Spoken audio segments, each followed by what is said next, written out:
나이가 들어갈수록 과거의 일이 점점 잊혀지는 건 맞는 것 같아요. 저는 지금 엄마와 함께 조용한 시골에서 살고 있습니다.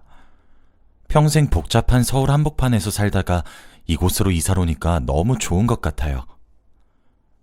과거에 엄마와 제가 많이 힘들었는데 이제는 다 훌훌 털어버리고 살고 있습니다. 지금은 모든 걸 내려놓은 상태이고 주위를 많이 살펴보고 있어요. 그러다 보니 한결 마음이 편해진 것 같습니다. 저와 어머니가 이곳에 와서 마음을 정화시키기 전까지 아주 다사다난한 날들의 연속이었거든요. 이 이야기를 하기 위해서는 몇십 년 전으로 거슬러 가야 합니다. 사실 저희 집 가정 환경이 좋지 않았어요. 전 외동딸이었고 부모님이 계신 새 가족이었습니다. 그런데 아버지가 다른 집 아버지와는 많이 달랐어요. 저희 집 분위기가 파탄이 난 이유는 바로 아버지 때문이었습니다. 아버지는 술만 드셨다 하면 저와 어머니를 폭행하셨거든요. 그뿐만 아니라 도박에 유흥에 어머니가 매일같이 힘들어하셨어요. 다른 여자들을 대놓고 만나고 술집 여자들을 끼고 집 안에 들어오기도 했죠. 이런 일이 한두 번이 아니었습니다. 물론 처음엔 어머니가 말리고 화도 내보고 다 했대요. 그런데 그런 사람들은 꼭 술에 취하면 미안하다고 무릎을 꿇고 싹싹 비는 거 있죠? 아버진 기억이 나지 않는다며 자신이 술을 또 먹으면 그땐 이런 말도 안 되는 소리를 하고 얼마 지나지 않아 술에 잔뜩 취한 채로 집에 오셔서 저희를 힘들게 했습니다. 어머니가 벌어온 돈을 훔치고 돈이 없으면 때려서라도 빼앗았죠. 그러다가 지쳐 잠이 들었고요. 그런데 어느 날 누군가 저희 집에 찾아왔습니다. 바로 경찰이었어요. 아버지가 늘 사고를 치고 다니긴 했지만 한 번도 경찰이 집까지 온 적은 없었습니다. 그런데 갑자기 이렇게 무섭게 찾아오니까 잘못한 게 없어도 겁이 나는 거 있죠? 그런데 경찰이 하는 말은 아주 충격적이었습니다. 바로 아버지가 술집에서 난동을 피운 거였거든요. 폭행을 해서 경찰서로 가야 한다고 했습니다. 그런데 또 하필 아버지와 시비가 붙었던 사람이 돈이 많은 집안의 아들이더라고요. 그러면서 저희 집에 말도 안 되는 금액의 합의금을 불렀습니다.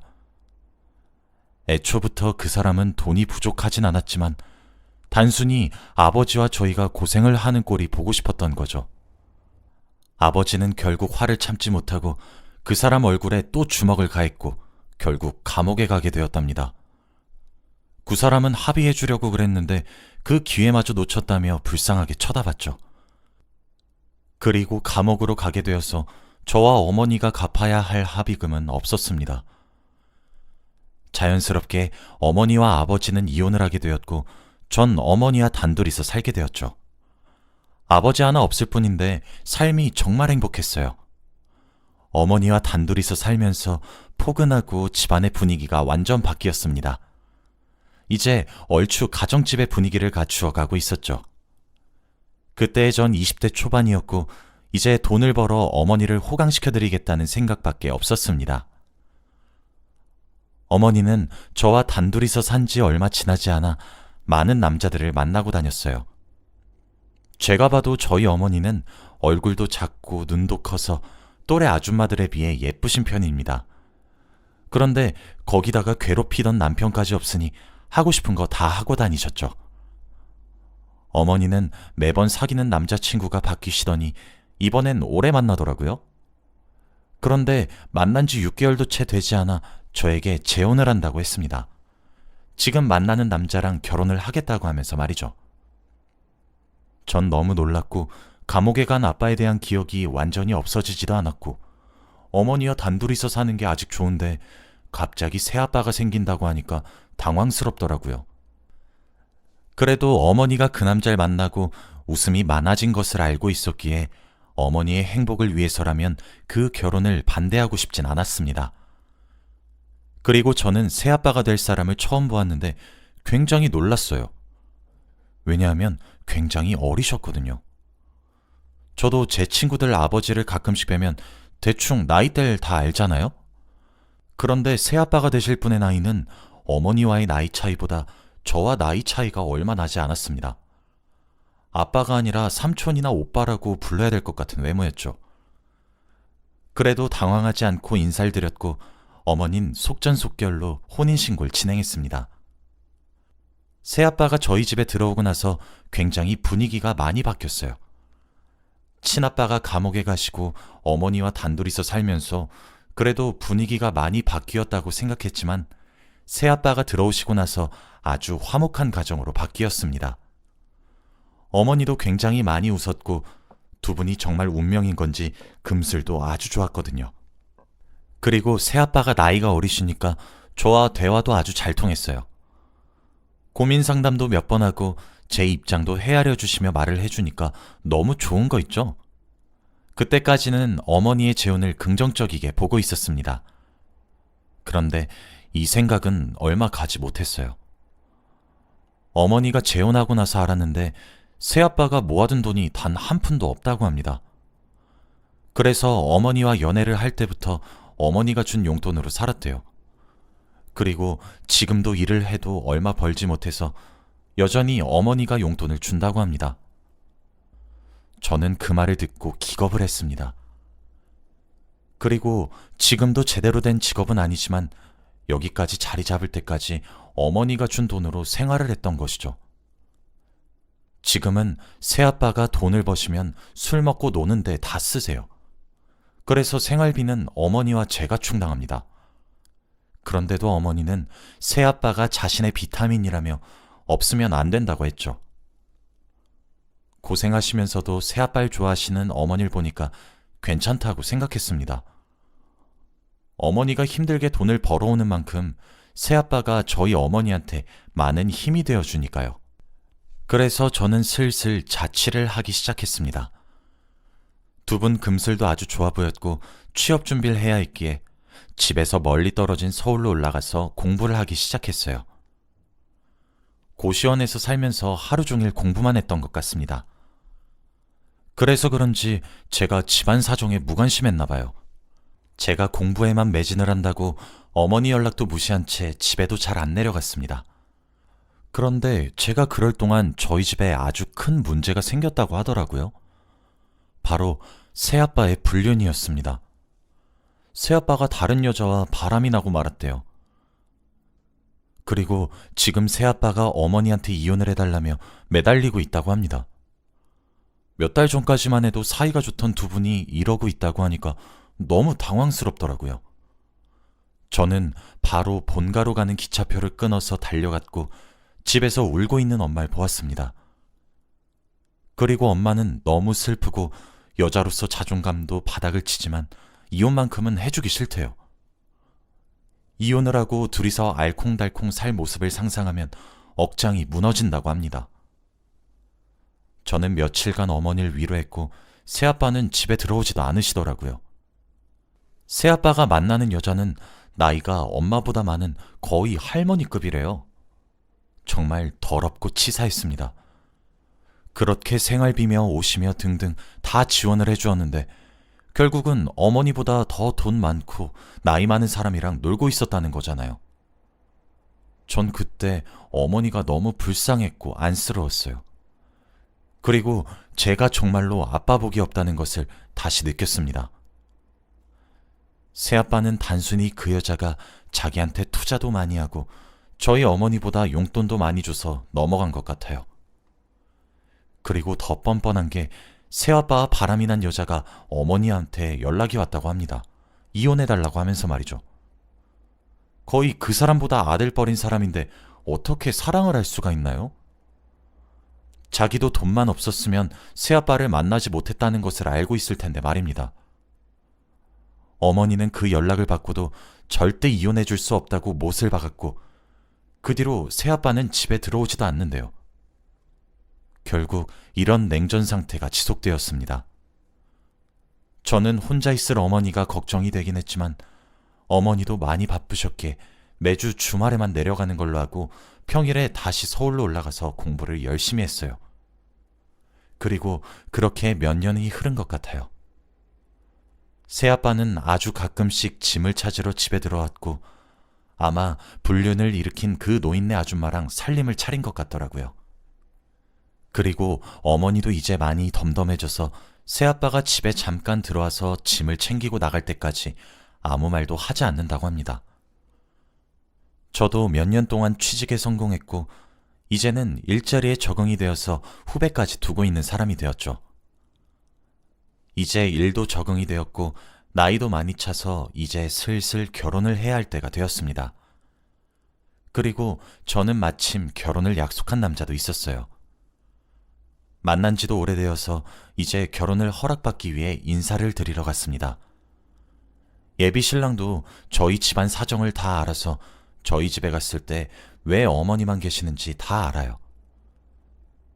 그리고 저는 예비 신랑의 집에 가서 인사를 드리러 갔습니다. 그런데 예비 신랑의 말로는 남자친구의 어머니도 재혼을 했다고 하더라고요. 근데 아직 어색해서 아버지라고는 못하고 아저씨라고 한대요. 저희 집안과 되게 비슷한 가정 환경을 가지고 있어서 되게 신기했습니다. 아무튼 남자친구의 집으로 가서 인사를 드리기 위해 현관문을 열고 들어갔죠. 그런데 인상 좋으신 남자친구 어머니가 저에게 따뜻하게 인사를 건네주시더라고요. 그런데 남자친구는 자신의 어머니에게 아저씨는 안 계셔? 라고 했습니다. 어머니는 잠깐 목욕탕 갔어. 곧 올 거야. 라고 했죠. 그리고 셋이 앉아 도란도란 결혼에 대한 이야기를 나누었습니다.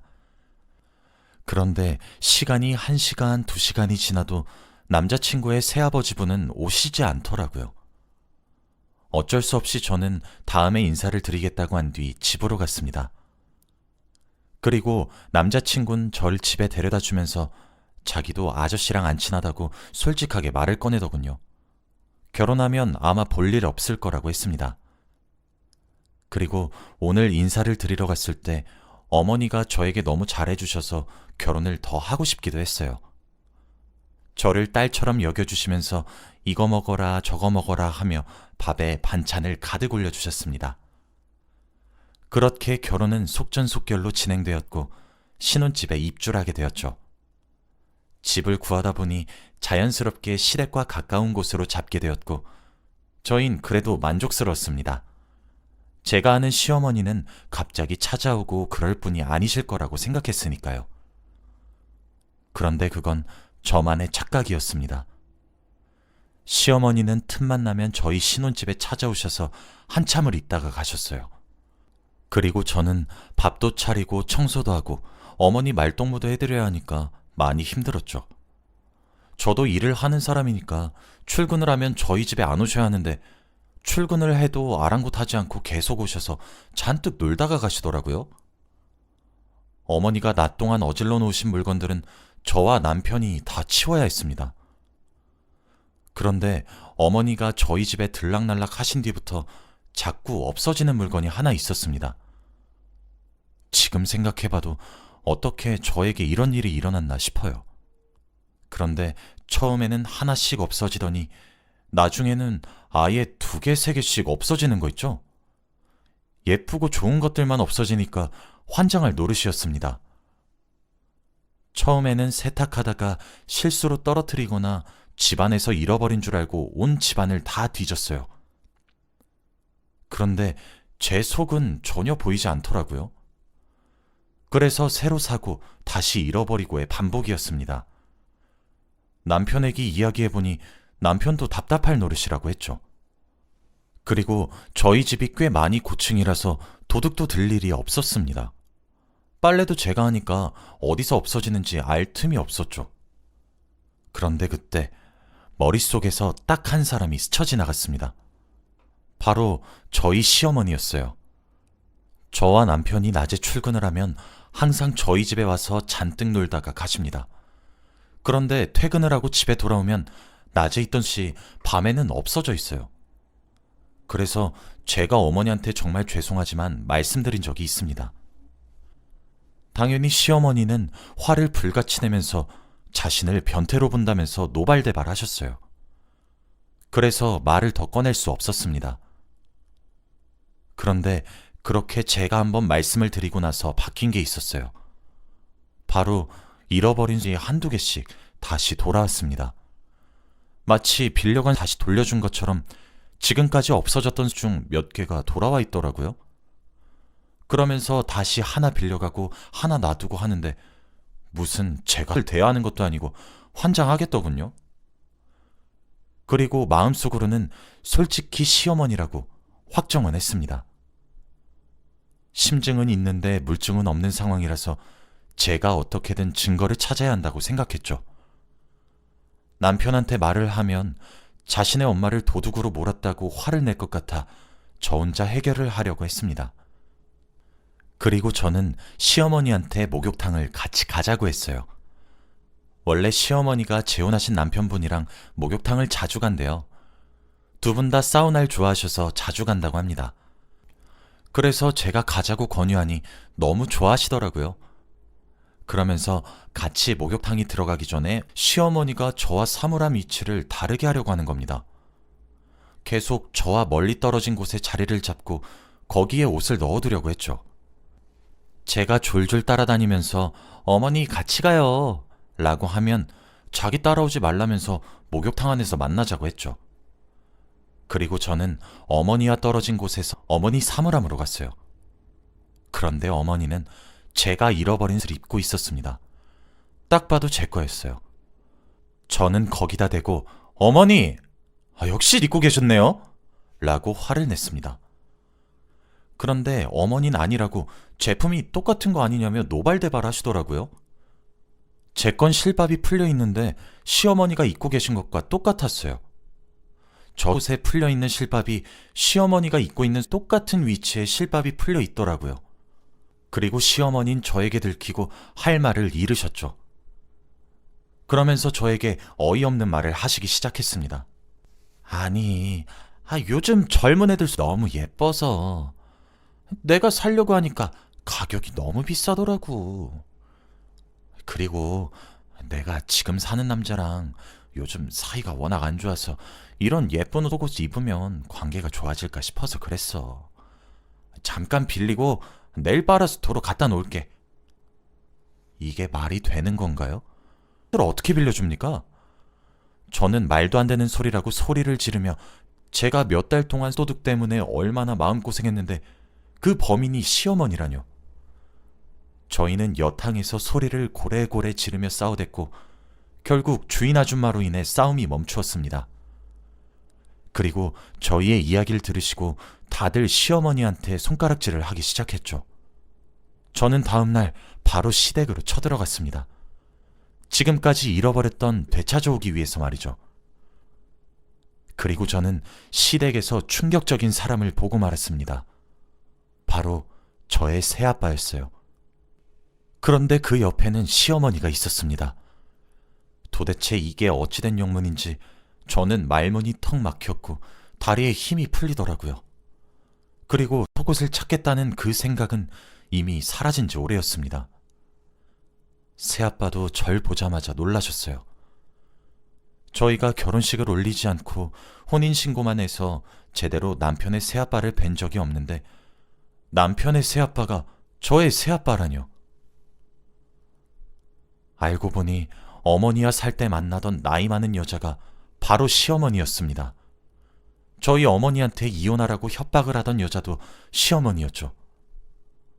어머니가 새아빠의 불륜녀의 얼굴을 한 번도 본 적이 없어서 상견례 자리에서 시어머니를 뵐 때도 알아볼 수 없었겠죠. 어떻게 이런 일이 일어날 수 있나요? 하마터면 저와 남편의 아빠가 같을 뻔했잖아요. 시어머니도 이 사실을 알고 놀라셨고 결국 저희 집안은 파탄이 나고 말았습니다. 그리고 시어머니는 제 옷을 훔쳐 입고 다닌 것이 온 동네방네 소문이 났고 다른 여자의 남자를 빼앗은 것도 소문이 났죠. 남편은 저에게 미안하다는 말만 반복했고요. 그리고 새아빠는 아무 말도 하지 못했습니다. 저희 어머니는 이 사실을 알고 바로 이혼을 했어요. 어떻게 사돈이 남편의 불륜녀였냐고 하면서 말이죠. 지금 생각해도 정말 대단한 일이었던 것 같습니다. 그리고 저도 남편과 이혼을 했어요. 도저히 얼굴을 보고 살 수 없겠더라고요. 새아빠 못지않게 새아빠의 불륜녀를 항상 마음속으로 저주하면서 살아왔는데 그 사람이 바로 시어머니라뇨. 저는 남편의 얼굴을 보고 살 수 없었습니다.